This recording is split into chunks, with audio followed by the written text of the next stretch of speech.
Welcome back to the Beyond the Wire podcast. I'm your host, Tim Keller. Along with me, as he always is Mr. Matt Disher.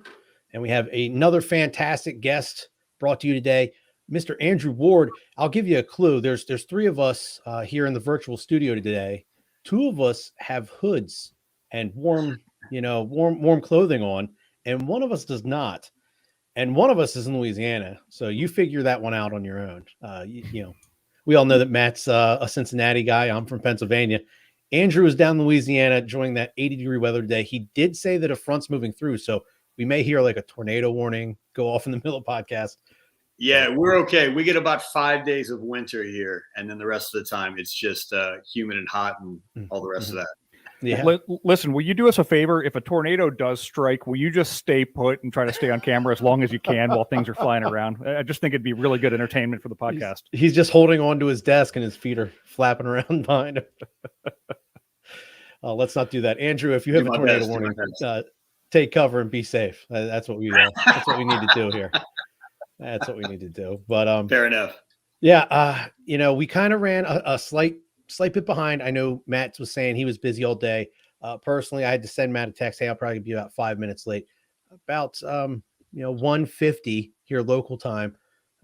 My daughter had just bought her first vehicle the other day. And the gentleman she bought it off of said, hey, there's a bit of a draw somewhere on the battery. So when you park it, just unhook the battery until you guys can figure out where the draw is coming from.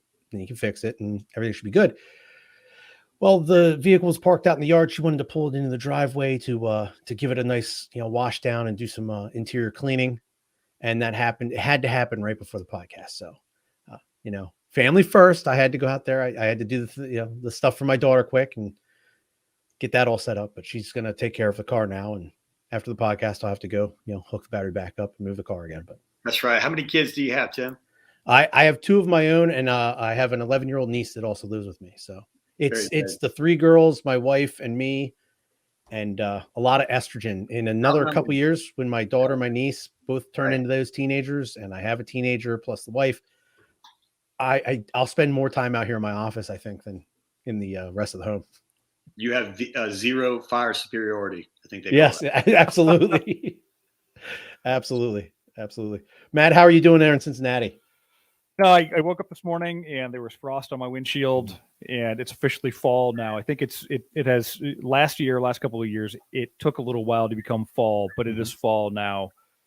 Things are putting out fires today. It's one thing after the other. We got a big month coming up at work because I lead our veterans employee resource group, and our month is November, and we kick off with our first event on Tuesday, the 2nd.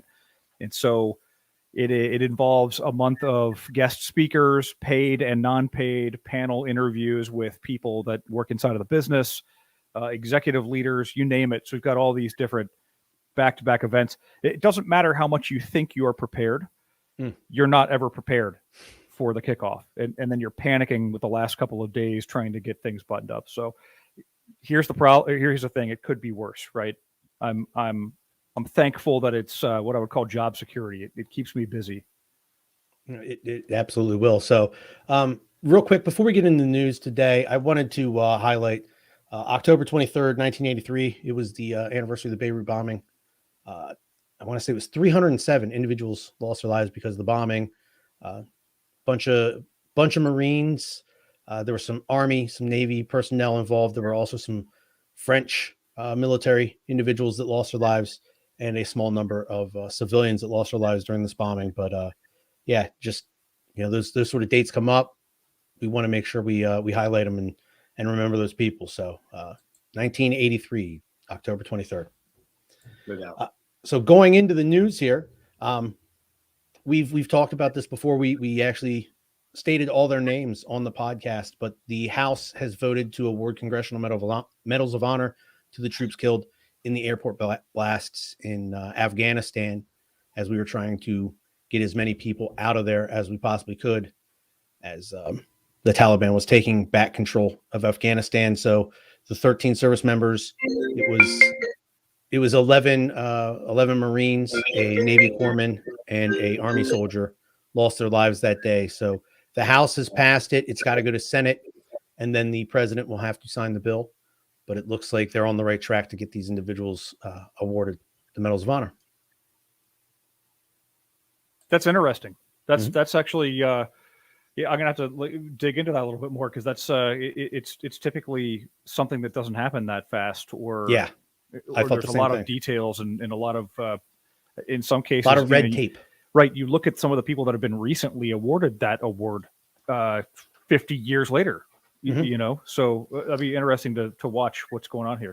Or even some of the most recent recipients from the past 10 years, let's say, were those individuals that were like in the first few waves of the conflicts in Afghanistan and Iraq. It took that long for those individuals to have the write-ups done and to get their local elected officials on board and pass that stuff on to Congress. And then, they'd have to sit there and tell the story to Congress, and Congress would pass it, and then on to the Senate and so forth. But this was a quick turnaround for these individuals, and it's well-deserved.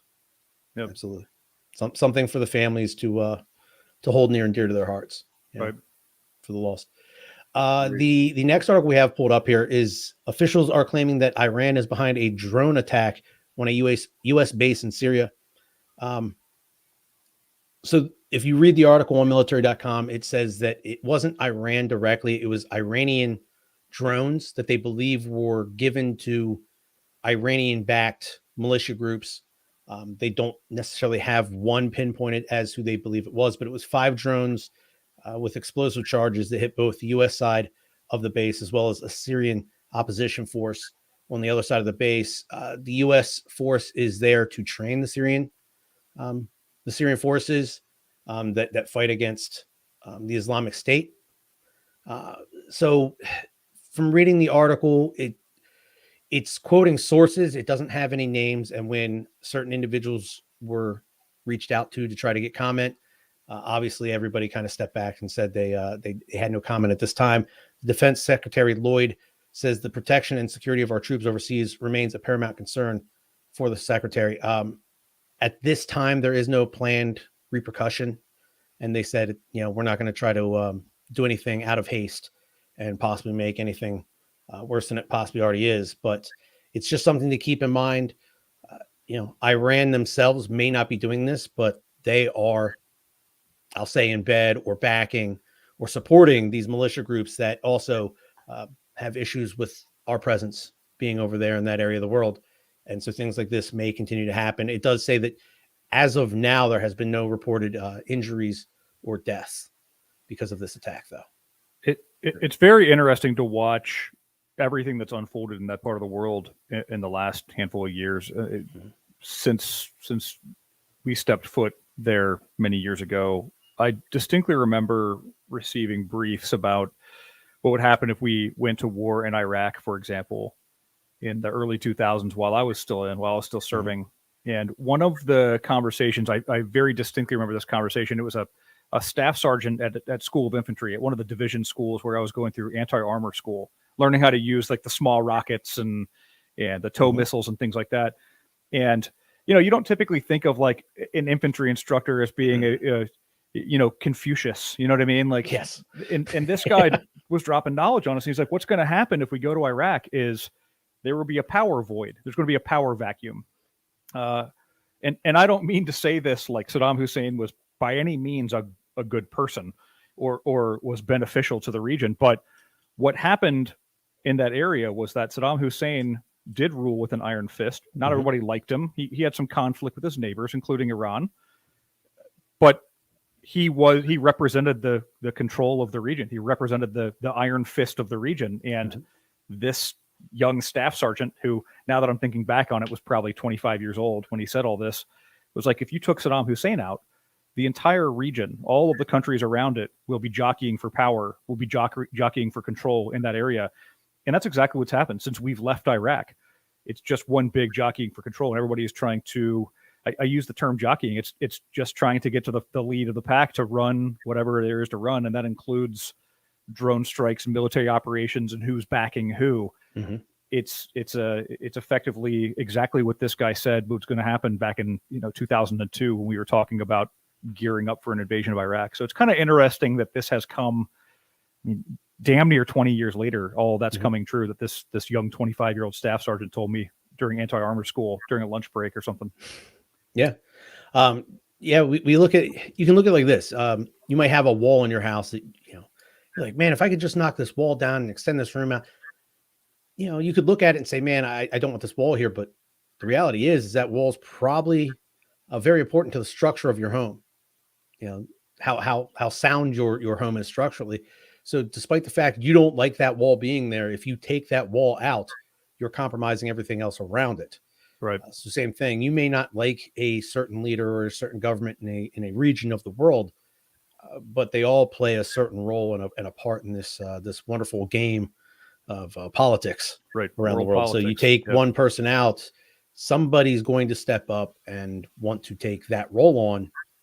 And now we see people jockeying for that position. And if you look at this historically throughout the world, throughout all of history, I mean, let's go back to the early 1900s.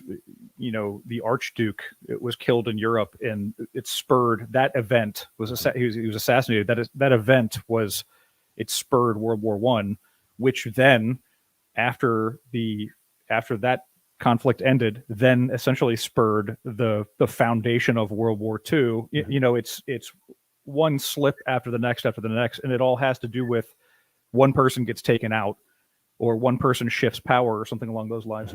And it's just interesting. History repeats itself in different places, I guess, in this case. Yeah.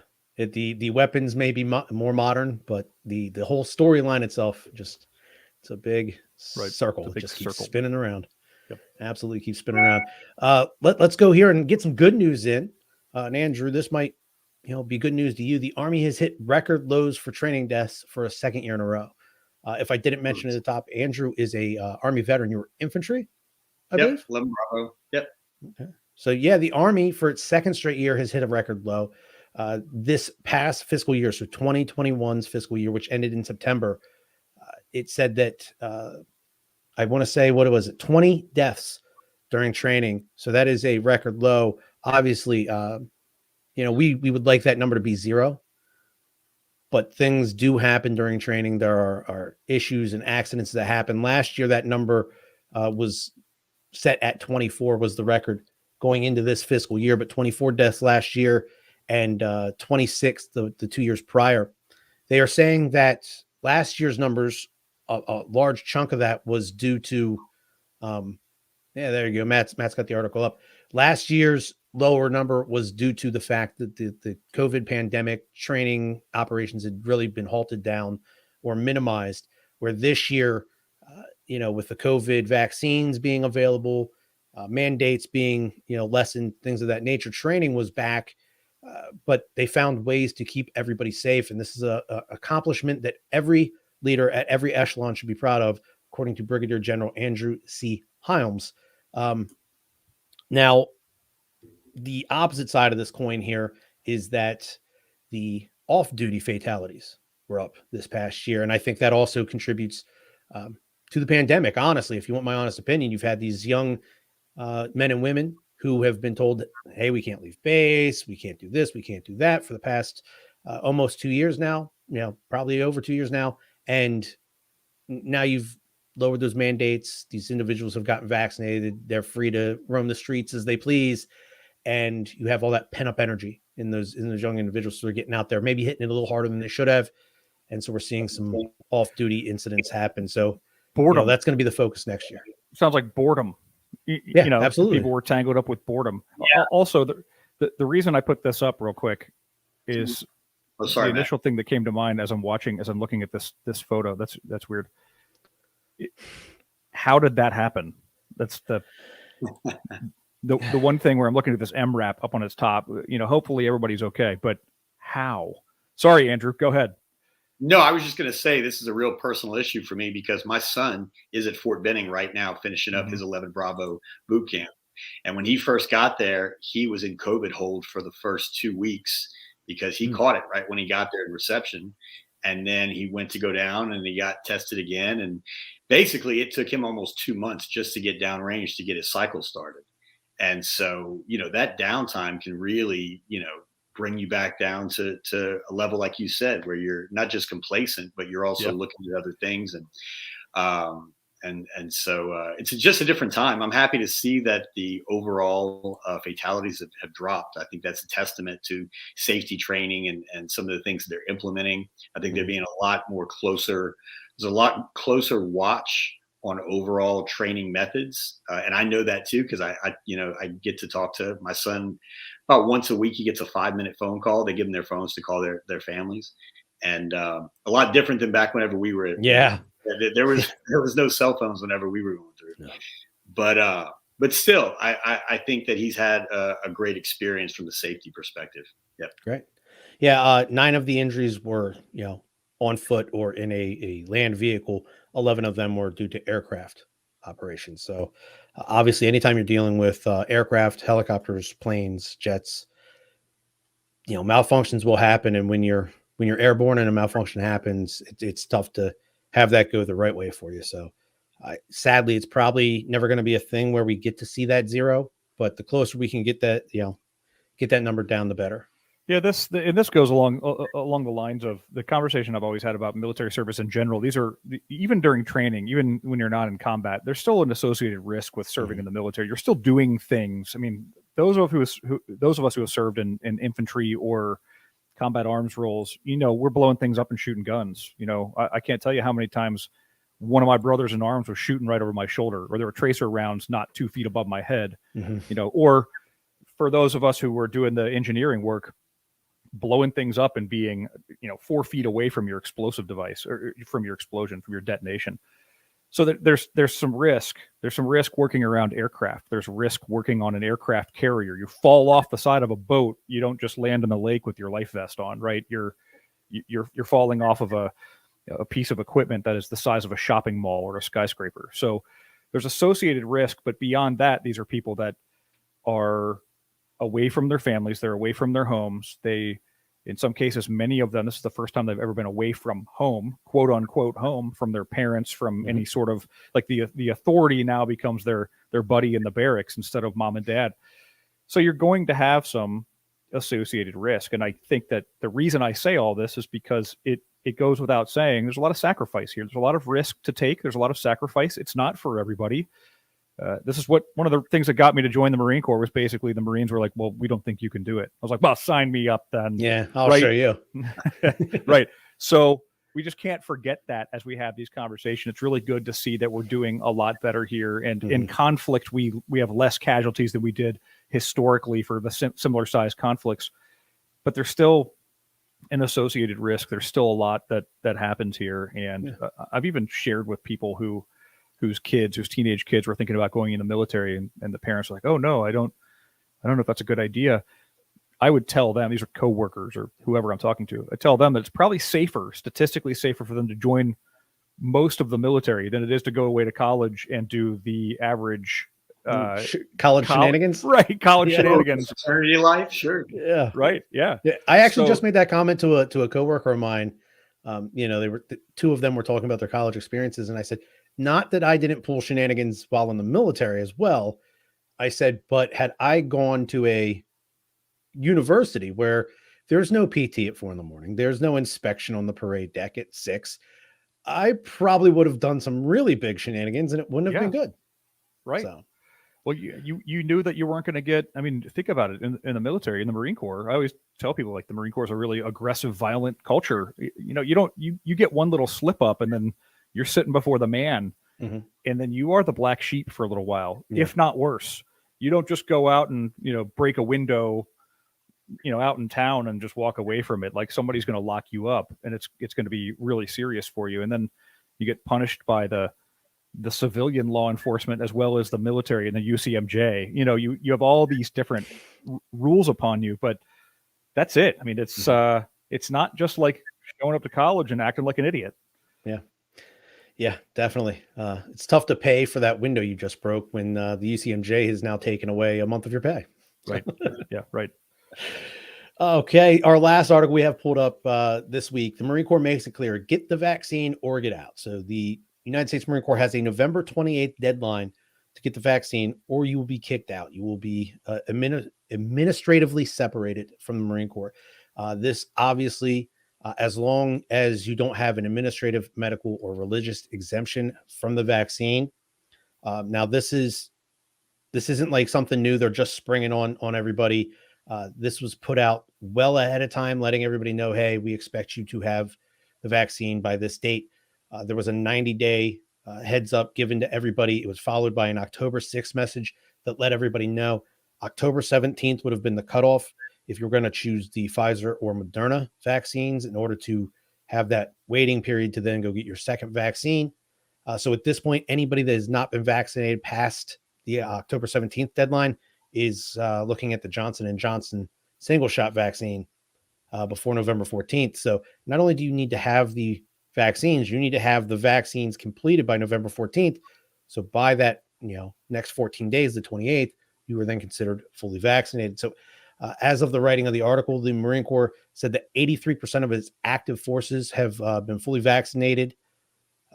October 20th, that figure rises to 92% when you factor in the partial vaccinations. The Navy had a 93% active duty vaccination rate for their sailors. So yeah, this is a line in the sand. I wonder how much heartburn. I wonder how much heartburn there is right now about, let's say, I'm looking at these numbers. If you say 92% with partial vaccinations, assume all of those people get their second shot in the next couple of weeks. So you're losing 8% of your total force. Mm-hmm. Has anybody heard of? Have either of you heard of any plans to downsize the military now that we are effectively not in conflict anymore? And I wonder if that is part of why they're kind of okay with this whole, like, hey, get it or you're gone. Mm-hmm. I wonder if there's part of the plan is, well, we were going to downsize by 10% anyway. I wonder. I don't know. I have not personally heard of anything, but I had the very similar thought that, now that the last two major conflicts are over, it doesn't, as of this moment, appear that there's another major conflict on the horizon or, immediately on the horizon, that you would just assume that the military as a whole would try to, pull back the reins a little bit, try to cut some of the fat off, bring back that budget a little bit, especially under, the current government we have. But yeah, I haven't heard anything specific about we were going to do anything like this anyways, but it does kind of make sense that if they're saying, hey, there's probably going to be some good eggs in that 8%, we'd rather not lose, but we need to cut by at least 10 to 12. I know for a fact that, we do the DoD Skill Bridge program. We're hiring people. I'm hiring tons of people right out of the military or who have, left the military in the last few years. But I know that there are a handful of people that are simply just getting out. They're like, I'm going to come to work. And they're not doing that, or they're seeking that religious exemption or what have you. So yeah, there are probably some good folks. I don't know who these people are in the military, but I know that, we look at companies, look at them as great talent on the outside. So there's that a little bit of, hey, it might be for the military, they don't need them anymore, or they don't want them anymore, but corporate America could use them right now. I mean, everybody is hiring right now. Everybody is hiring. Yes. Andrew, you just said your son's going through training right now in the Army. Do you happen to know what the Army's guidelines are? No, not. I know that they're encouraging it. He said that he got it done whenever he was in there, but I don't know if they've gone to a full mandate yet. Okay, I haven't heard that news yet. Yeah, I haven't read anything about the Army or the other. I mean, if it goes through the Marines, then I'm sure it'll just trickle down to the others. Hey, let's try it on these guys first and see how they react to the news, and we'll pass it on to some of the bigger branches. Well, I mean, I just remember we were going overseas on our Iraq tour, and we went through our levels of, shots, and who knows what was put inside of us, So. I've signed 2 different waivers at times. Hey, you need this shot before you can go to, X, but also we need your signature here that says if something happens, you're cool. Right. So, all right, I guess. I don't know. But yeah, that's all the news we got today. I wanted to, spend a little more time talking to our guests, getting to know our guests. So, Andrew, I see off of your LinkedIn page that, you were U.S. Army Infantry. It says May 2001 to May 2007. I'm going to start off by saying great timing. Right. It was perfect timing. So the funny part was that I first got into the military, decided to join up in the Army, and I was part of the Louisiana. It looks like you might have froze there. Got a bit of a. And And so I was going to be in intelligence, and 9/11 happened between the time I signed up and the time that I went down to basic. And the funny story is they actually sent me to Leonard Wood, because that's where you go for Intel Basic, and then you go to Fort Huachuca after that. So I'm standing, second day, head shaved. I'm in a line. 9/11 is hit, just a few months before, and there's this giant hulking drill sergeant, standing out there screaming, "We need guys on the front line. Who here wants to be infantry?" And I raised my hand and stepped out of line at that moment. And he grabbed me, and 2 days later, I'm standing in Fort Benning, and it happened that fast. Wow. One of the better decisions I ever made in my life. The brothers that I had there were the best. So whenever I came back and I joined my line unit, I ended up part of a mechanized Bradley infantry crew. I was a dismount saw gunner for a while, team leader. And I did the 04 and 05 18-month tour. We did about, 18 months in 12 months in country, 6 months training before. But it was an experience. That's to say the least. And so, we were also, when we first got to our first AO, the funny story there is we were around the Abu Ghraib area, and the big prison scandal was happening literally inside while we were outside in the neighborhoods patrolling. And it was like all hell broke loose, and they hit the hornet's nest on us. And we had no idea. But what we found out later was that when we went in there, satellite television became a norm inside these Iraqi households for the first time, and they weren't watching state national television. They could actually watch real world CNN and all these things. And they were watching and seeing what was going on inside the prison. And they, we were the recipients of the backlash. Yep. So great timing there too, right? Yeah. Right. That's interesting. Thanks a lot, CNN. Just kidding. Yeah. Way to go. It is. I always wonder about like OPSEC for anything anymore. If the media is there, like it's instant. Covers blown. I wonder how secret things are anymore, really, for that matter. Yeah, no, it's true. But it was a great period of my life, and so I closed that chapter in 07 and got out of the military, and like most guys like me, didn't know what to do next, and so went back to college, finished my degree. Started a family. I'd already had a son. He was 6 months whenever I left on that tour, and came back and he was 2. And that was really one of the more defining moments of me getting out in 07 instead of going for the 20 or going for a longer term, was that I had a feeling we were going to be going back on rotations, and I just didn't want to spend any more time away from my kids and my future kids. And so closed that chapter in 7 and went into private industry for, the next how many years, 13 years, until I just reopened that chapter one day. And now I'm fully back in, and, and so that's how I met Matt. And that's a little bit about like what we'll talk about today with some of the things that I'm doing. Yeah. We were down in Dallas a couple of weeks ago for the IVMF Veteran Edge Conference. And Andrew, I don't remember, were we eating breakfast and we were sitting at the same table or something along those lines? And then the next thing I know, I see you guys at the hotel bar, sat down and had a beer as well. Yep. Then we started talking cattle. Tell us, this was interesting for me because, and this is what I told Andrew, and I tell anybody who is invested or involved in investments or these unique options and different items, because, I was one that came out of the military and I just went and got a job and went and got my degree, similar to probably what it sounds like you did, Andrew. And then I kind of, went from job to job and worked in different places in corporate America. And I've largely never had, in my upbringing and in my professional life, I've never really had any exposure to investment opportunities outside of, what my 401k and or my stock portfolio looks like. And so I talk to my wife about this all the time. I've had to read some books to get spun up on this, but you're talking about cattle. Tell us about that. Yes. So I kind of had a similar, before I get to the cattle part, I mean, the same thing goes where my first career was in the oil and gas industry, because in Louisiana, that's a really big booming industry, or it was. And so I worked in corporate oil and gas, and I worked in some startups. And so I kind of got that entrepreneurial bug and switched over to healthcare around 14 and a few startups than that. And really just love the building process of new companies. I love that creation process that takes place, putting things together, seeing how it all turns out, investing in it. And so right around the time in 2020 when COVID was really hitting hard, I had this idea to start a nonprofit, to start a veteran service organization that could really be based on economic development and business creation and job growth and all the things that Tim, you talked about earlier, where everybody wants to hire veterans. Mm-hmm. Well, I saw some national groups like Hiring Our Heroes that were just doing this fantastic job, but they were doing it on a national level, and I had never seen it touch Louisiana. And Louisiana, for better or for worse, is a state that's not really seen as a high growth area.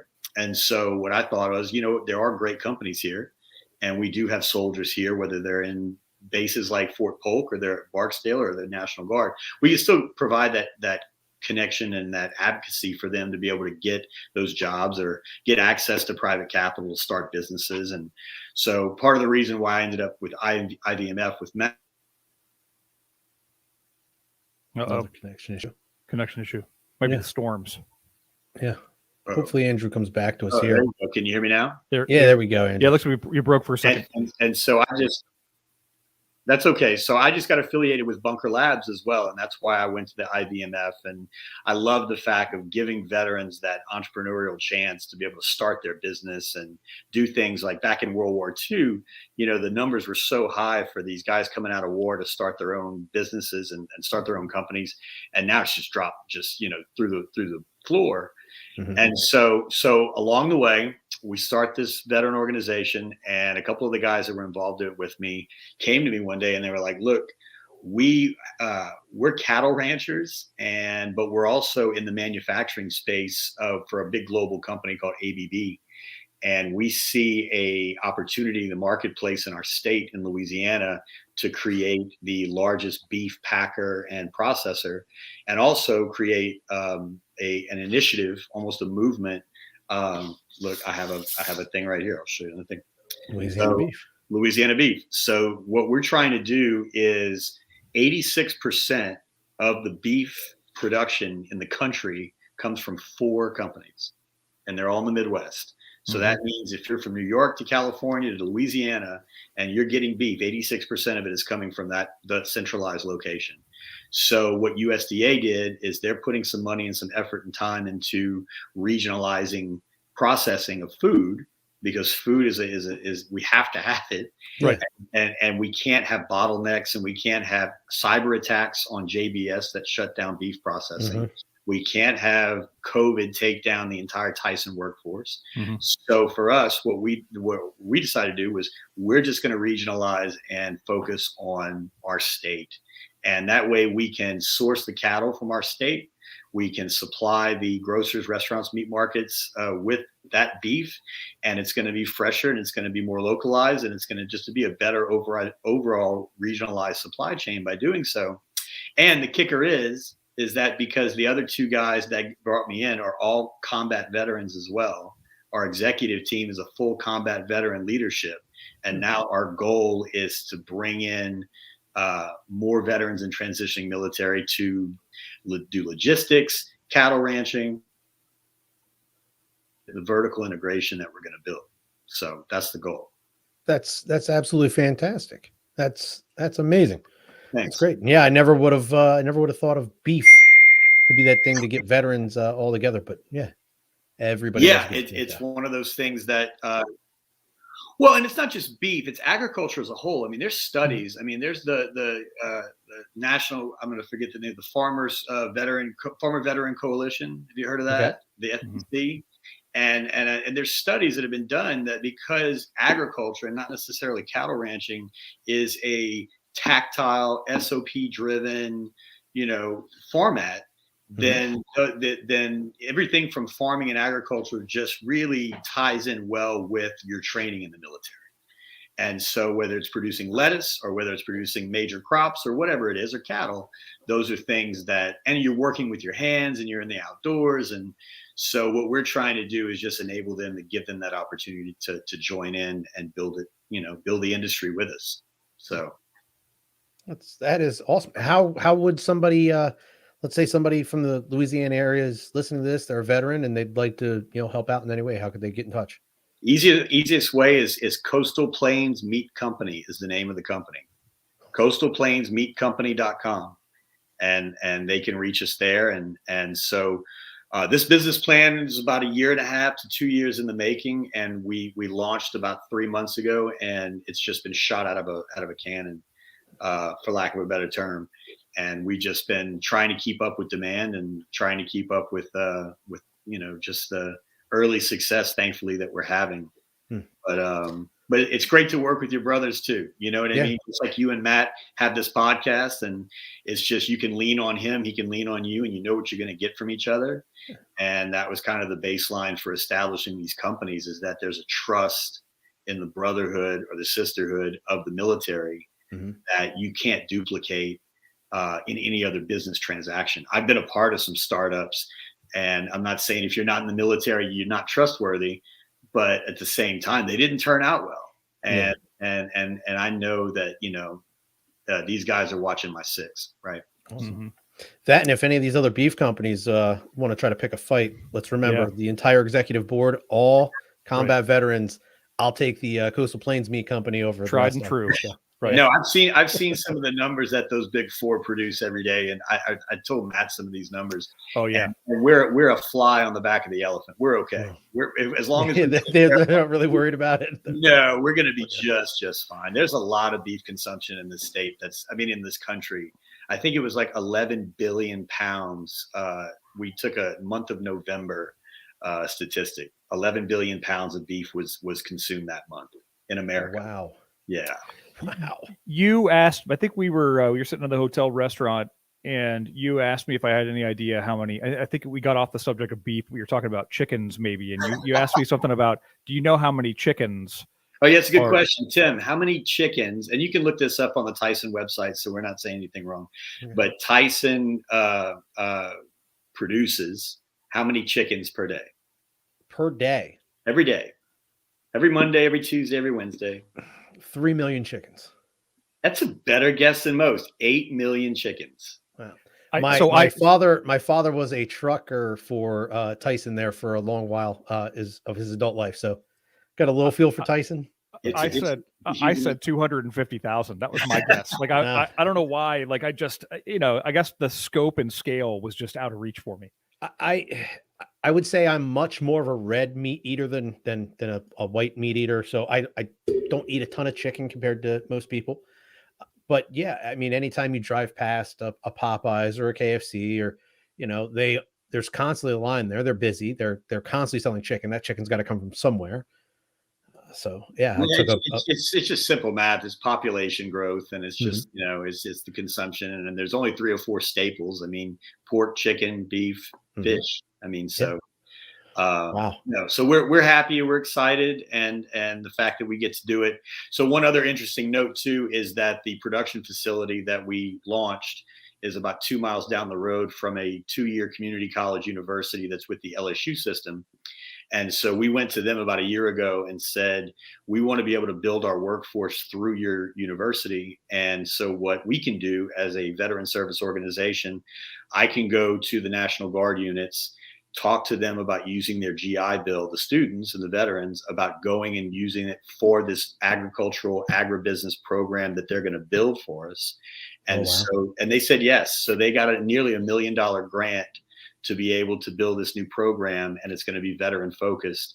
And once they come out the other side, they'll be able to help us through getting that educational programming in butchery, meat science, agribusiness, all those different things. So that's fantastic, because now you got the veterans with the ability to go to this LSU back school, so a major university, and they have a program that's designed hopefully to lead these individuals into your guys's facilities and get you guys on the right track and keep you guys moving forward. That's amazing. It's just covering your bases, right? Yeah. So yeah. I got a couple of questions though before we move forward. So one, where does one get one of those Louisiana beef stickers? I'll put one in the mail for you today. There we go. There we go. I was looking on the website and I was like, well, can we get swag, get coffee mugs? And see, I'm drinking my Starbucks iced coffee here, but I would love to have, pick up one of my Yetis that has my company's logo etched into it already. And it's on the way. We've trademarked that Louisiana beef logo that I showed you, and we're actually building on an online store with all that good swag that you talked about. So awesome. All the good time. So the other question is, I looked up the Coastal Plains Meat Company address, and I was just Google mapping it, and I thought it was interesting that right next door to the slaughterhouse, I guess, is Slaughterhouse Fireworks. Yeah, that's interesting. I think they it's small town. I mean, I think the city that plant that we acquired is only about 15 to 20,000 people. Yep. So maybe the fireworks people were using that as a reference point. So we know Yeah. I mean, may as well. And then I also saw that there's a veterinary hospital right next to the slaughterhouse as well. That's true. That's true. That's true.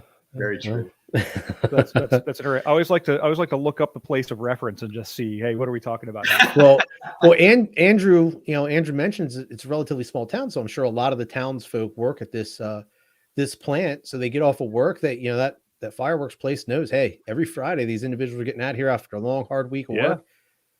Let's come on in here, spend that little bit of that paycheck, and we'll get you some explosives. No, I don't think we've had that conversation. What I think the town though is more focused on is that the plant that we acquired, we were going to build a new one, but we decided to acquire this one that had been around since the 1960s.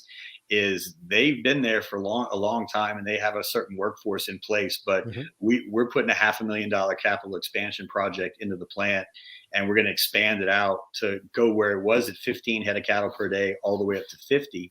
And so by doing that, we're going to be hiring, and we worked with the state Louisiana Economic Development Group on some different kind of packages. And so for us, hiring more in that community is our goal. And so for us, rural Louisiana, in any shape, way, or form can get a boost. That's what we're looking to do. We'd like to be the driving force behind that. Mm-hmm. Yes, okay. That is fantastic. That sounds like get some fireworks. Yeah, get some fireworks. Right. And after your shift, you stop by, you get some mortars, you take them home, and the kids get to watch some fireworks. There you go. Yep. Everybody wins. Everybody wins. We've got a question. We got a question from a YouTube viewer. Arthur Ramirez is asking: is the meat catering to the higher quality, such as grass-fed, grass-finished? Can you give us any intel on that? Yeah, that's a great question. The majority of our cattle are grass-fed, grass-finished. So Louisiana cattle, what we prefer is them to be on grass most of the time, leaner meat, more relaxed setting, not have to go to these feedlots where it's quick and fast. But we also, some people prefer what's called a grain finished cattle, and that's typically what you'll see on the shelves in your grocers. And so, we can do a blend. But to answer his question, mostly we do that grass-fed, grass-finished. Awesome. Yep. Absolutely awesome. So just looking at your LinkedIn here, Andrew, you mentioned Bunker Labs, you mentioned Coastal Plains Meat Company. You got a couple other things going on. I wanted to talk to you about the Stand To Veteran Leadership Program. That you're part of. Yeah, that just finished actually this past week. That was I was humbled and honored and ended up being one of the better things I think I've ever done in my life, just because they picked some really great people from around the country, and we all came together. And whether you were in mental health, or you were in job creation, or you were just in any format of helping veterans and transitioning military, we had private organizations like members of Amazon there. And so from DC to California, it was just kind of this great consortium of people that all want to help the veteran community. And we were inside a 5-month program in the Bush Center and the Bush Institute in Dallas. And we would go there for 4 days every month, and really just, we talked with General Mattis one time, or we had former Secretary of the VA, Bob McDonald, with us the whole time. And really just these super smart, super just kind of generous people giving their time and helping us in this leadership program. And so at the final week, we finished the last module this past week, and we had a nice time with former President George Bush and Laura, and had dinner with them and really kind of spent a couple of days with them, and learned a lot. I learned a lot about not only myself, but just about how to be a better leader and a better servant to the veteran community. So, and just, a network of connections has developed across the country, which is always good. Mm-hmm. So is that something you had to apply for, or did they reach out to you? Yeah. So Bunker Labs CEO, a guy named Blake Hogan, whenever I kind of got tied in with Bunker Labs, he reached out to me, and he had done the first or the second class. I was number 3. Oh, And he said, this is a really, really great thing to do. I think you should apply for it. So yeah, so I put in an application, and it's like a 4-month deal where you have multiple interviews and background checks and social media scrubs and the whole thing. It's definitely a very intensive process, but they have to do it that way. They're trying to find it where, and a diverse mix. I mean, it was just, there was more women than men in my group, and there was just all from different backgrounds, and so I think they do that on purpose, right? Because they're trying to get as many different ideas and as many differing ideologies all in the same place. And even down to, like, we talked about it when they would sit us there during our day breaks. We had round tables, and every time we would sit there, we would be by a different person every time. And our place cards were positioned specifically to be by people that we might not necessarily hang out with or be with in normal life. So pretty smart. Keep those new ideas flowing. Yeah. I mean, that was part of the magic of the whole program. So glad to get through that and be an alumni now. And I told Matt, I was like, Matt needs to do this, and Tim, you should do this. You should definitely apply for this. I applied. I did the interviews for this cohort, and I wasn't selected. It was my understanding there's like thousands of applicants, and they select how many people were in the group? We had 50. 50. So, statistically, I was feeling pretty confident about where I got it. And, the interesting thing for me was that I got to that interview phase. I had a couple of conversations, but quite frankly, this year at work, and I know this isn't an excuse by any means, but I've been busier this year than ever before. So when I did not make the cut, quite frankly, I was kind of thinking to myself, maybe it's a blessing in disguise at this point, but I really would pursue this again. And I would recommend anybody else to pursue it as well and take a deeper look at it. And really, what is it? It's a handful of meetings. This year some of those were virtual, were they not? Yeah, and that was kind of, I hate to use the word disappointing, but it was what it was because we were under the COVID pandemic. But the first couple of cohorts, they spent one of their modules in Seattle, embedded in the Starbucks complex, and another one in DC, embedded in the Pentagon. And then they spent the last 3 in Dallas. Well, our first 2 were really in the heavy part of COVID. So we had to do them like this. We did them virtually I did them from my living room, just like this. Yep. And so finally on the third one, we got to be together in Dallas. And but still, no regrets, no issues with that. We still had a fantastic time together. And so yeah, I hope to. And they have other things too. The George Bush found library and institute. They put on things throughout the year. There's the Presidential Scholars Program. And so big kudos to that organization and that group, because they really walk the walk, as they say, and they didn't just build a library and put an Oval Office in there to take pictures in and all that. They're actually, doing something consistently throughout the year to be able to help the veteran community. So. Right. It's a great thing. So also, we've talked about the Bunker Labs. We talked about the meet. You just did this 5-month program. You also are the president and founder of Acadiana Veteran Alliance. Yep. So that was the nonprofit that we had talked about at the beginning. That was really the emphasis and the baseline for me getting back into this career. And so we'll say AVA to make it easy. Okay. But AVA was formed really on those 2 principles. The first one I talked about earlier was about, the job part, right? The work part, the business creation. But we're even more excited. When I was in healthcare, like I mentioned, I was teamed up with a physician that knew how to do what's called the Stellate ganglion block. And if you guys have heard of this SGB is an injection in the neck for post-traumatic stress. And Medal of Honor winner Dakota Meyer had it done and very publicly talked about his journey with it and how it helped him come back from some of those high trauma, high anxiety pieces of his life that he was dealing with. And so we started treating veterans in this area in South Louisiana. We've done 16 so far with 15 successful cases. And what my organization does is we take grant money from private donations and corporations and some of our funding partners, and then we issue the grant for those veterans to be able to get that treatment. And Do you happen to understand any of the science behind the shot? Of course, sure. So simplest terms is we all have a nervous system, right? Mm-hmm. It's called the parasympathetic nervous system. Well, if you have nerve pain, what they've done for decades is they'll issue an injection called the stellate ganglion block into the neck on the right side, and they'll inject an anesthetic, a block, around that stellate ganglion nerve cluster that lives at the base of the brain. And by doing that, what happens is when that stellate ganglia is coated with that block, it gives that temporary pain relief, right? Mm-hmm. Because the signals can't fire.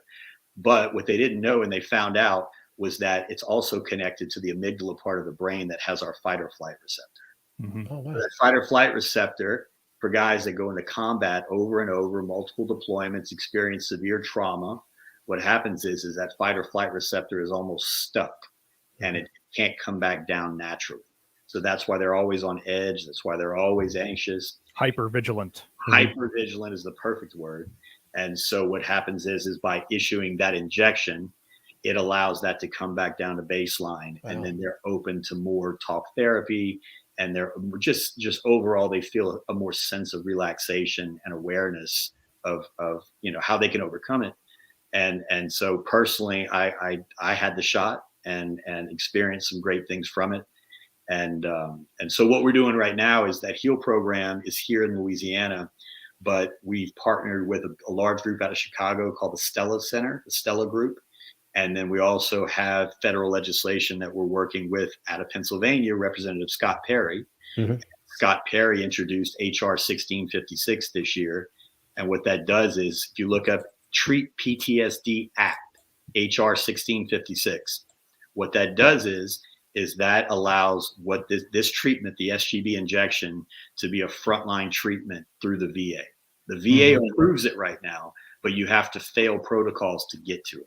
And so what we want to do is get enough signatures past the bill where it can be at the top of the list, and then the veteran can opt for it right off the front end. So that's that. And so we're pushing for that, working with his team, getting signatures from our Louisiana delegation for him, and really think that it's something that the more studies they're doing and the more science they're doing behind it, the Stella Group out of Chicago has thousands of procedures, and they have an 83% efficacy rate. I'm on their website right now looking. I'm actually reading about this as you're talking about it. The Stellate Center, yeah. And so Shauna Springer, Doc Shauna Springer, she wrote a book called Warrior, and she's one of the most foremost authorities on trauma and veterans.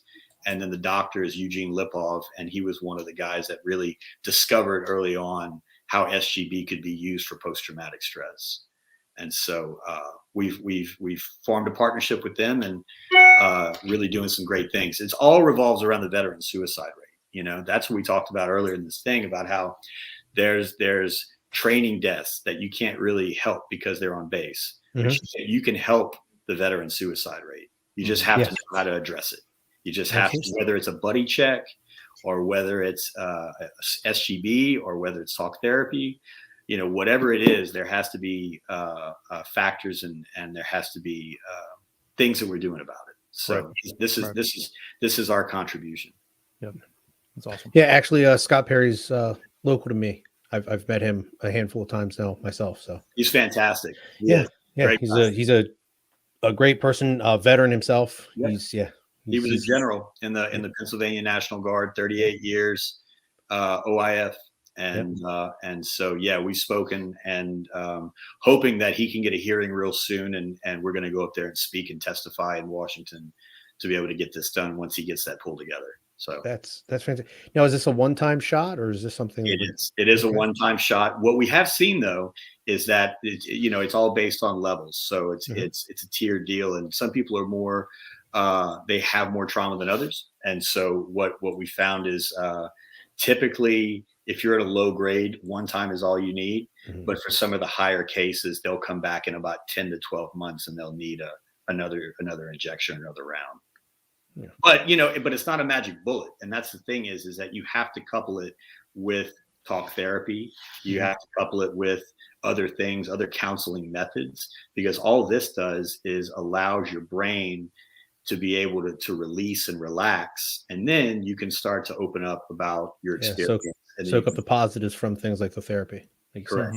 Correct. That's fantastic. I had never heard anything about that, as a matter of fact. There's a really good, if you want to look it up, there's a really good 60 minutes. 60 minutes, if you just Google 60 minutes SGB for PTSD, Bill Whitaker did a full episode on it and interviewed 2 veterans that had it done and shot the doctors administering the treatment. And it tells the story way better than anything I've seen. So it's really good. Yeah, I'll have to find that. As a matter of fact, I'll look that up and I'll put a link in our podcast description. So if anybody's interested in it, you can just pull the podcast description and that link will be right there for you to find that out and watch that. Because I'm definitely interested in watching that myself. So thank you. That's we've got great momentum right now, and that was the topic of my presentation. So when you do that Bush program for 5 months, what you're really working toward is a TED Talk type presentation, and each one of us have to get up in front of more powerful people than me and talk about something that we are doing to be able to help the lives of veterans better. That's awesome. And so this was my talk was on the HEAL program and the SGB. So that's fantastic. Thanks. Yeah. I'd only ask, like, how much time do you have on your hands other than doing all of these 10,000 things a day? I also have 5 children too. So wow. I do. I know, and I said, but they're older, so it's okay. I mean, we have 3 out of the 5 are teenagers, and one's in college, and actually, I mentioned the one in boot camp. So, no, I believe in this stuff. I find the time for it, and it's not a job if it's something that you love doing every day. It's a passion. It's by far a passion. It's great. Didn't even know I had it because I closed that chapter. I said 13 years back in 2007. But as soon as I opened it back up, I realized how much I missed it and how much I enjoyed being around this part of my life. So right. Yeah, I have one kid, and I feel like I don't have time. So I don't know how you. I don't know how people balance it. Yeah, Andrew, I completely agree with that. That sentiment of you get out and you said it yourself earlier that there's just something about the camaraderie between individuals who served, even if you didn't serve necessarily together. Just hey, I know Andrew was Army Infantry, and I'm sure we could go to dinner and swap stories and have a few beers afterwards, and it'd be just a fantastic evening. It's just a camaraderie that's built into anybody that's ever put on a uniform for this country, and it's fantastic to have. So yeah, we knew early on. So when we formed the AVA, we have an advisory board of about 15 different people, and some are Marines, and some are Army, and some are Navy, and we joke that we even let the Air Force in. But I mean, they're okay. They're okay. No, they get a seat at the table. I love my Air Force guys. Yeah. But the point is that we wanted all different points of view, and we didn't just want to make it all just one singular deal. So yeah, I agree with you completely. Yeah, absolutely. I've even met a handful of Coast Guard men that I was like, hey, you're not too bad. So that's the next step. We have to bring some Coast Guard guys. Yeah, you got to find some Coast Guard people in there. But yeah, right. Andrew, Space Force Guardians too. Yeah, that's down the road. That's the one. There are no Space Force veterans yet. So. No. Imagine that you get to be the first Space Force veteran. What? Right. I wonder who that is. I'm gonna look that up. There's got to be one so far. Somebody who got I think you should be on your show. That could be your next guest. Yeah, that's what we're gonna do. Are they just gonna say honorary Neil Armstrong? Yeah. He was way out ahead. He's the godfather to all of it. But Andrew, I would say that this was a very interesting talk. The beef thing, like Matt said, he never thought of it or heard of it. Myself, no. Wow, that's incredible. You're doing great work with a nonprofit, and congratulations on being accepted and going through the program on the Stand to Veteran Leadership Program. That's absolutely amazing, and I wish you nothing but success going forward and with your endeavors. I appreciate you. Thank you, Tim. Thank you, Matt. All right, y'all have a good day. Yeah. So before Andrew gets out of here, again, you can check out Coastal Plains Meat Company on the internet. Like I said, I'll have the link up to that 60 minutes in the podcast description. Check us out on social media platforms. You can find us everywhere there. Also on your on the podcast platforms. You can find us on all the major podcast platforms. And that's going to wrap us up for this week. So until next week, we'll be right back here